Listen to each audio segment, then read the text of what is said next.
certainly did not have the misfortune of growing up in a remote area, but I grew up in Surulere. I grew up in an average community in Lagos. I grew up when the civil service, the average civil servant in Nigeria, knows really well what it is to be in public service.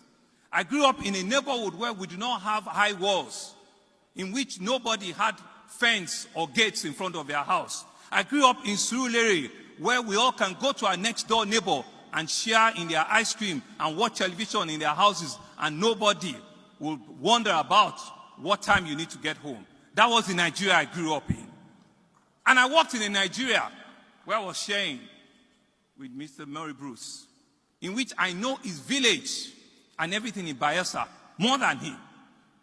32 years ago, as a young man too, I traversed the entire Niger Delta, prospecting oil, not minding that I came from the southwest, ensuring that water gets to my middle line here, looking for oil in Peretoro, in Ojobo, in Letubene, in Ekremo, in Degama, in Buguma, in Abonima, ensuring that Nigeria can take me to the heart of Boko Haram. I have lived and worked in Kukawa, which is the farthest local government in Borno, sitting next to the Lake Chad Basin, sitting and walking with Scorpion in the morning in our caravans. We were not deterred. We were not stopped as Nigerians. We saw ourselves as Nigerians at that time. What has happened to us? I'd worked in Bauchi, from Azare to Toro to Das in Bauchi State. I've worked in Ikorabas.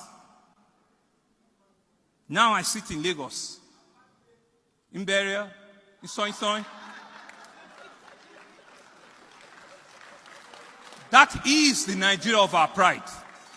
That is the Nigeria that Dr. Adesina is talking about. That is the Nigeria that Senator Ben Murray Bruce wants to leave behind. That is the Nigerian that His Royal Majesty Benigo wants to leave behind. That is the Nigeria that we need to bequeath. And the only way we can do it is for some of us that are in position of authority. How well are we doing it? How well are we answering that name, Honorable, His Excellency? Are you truly, really an excellent person? Are you truly, really an honorable person? Do you deserve that name, that title that we've given to you? Is it deserving of you? That's what we need to ask ourselves. And that's what we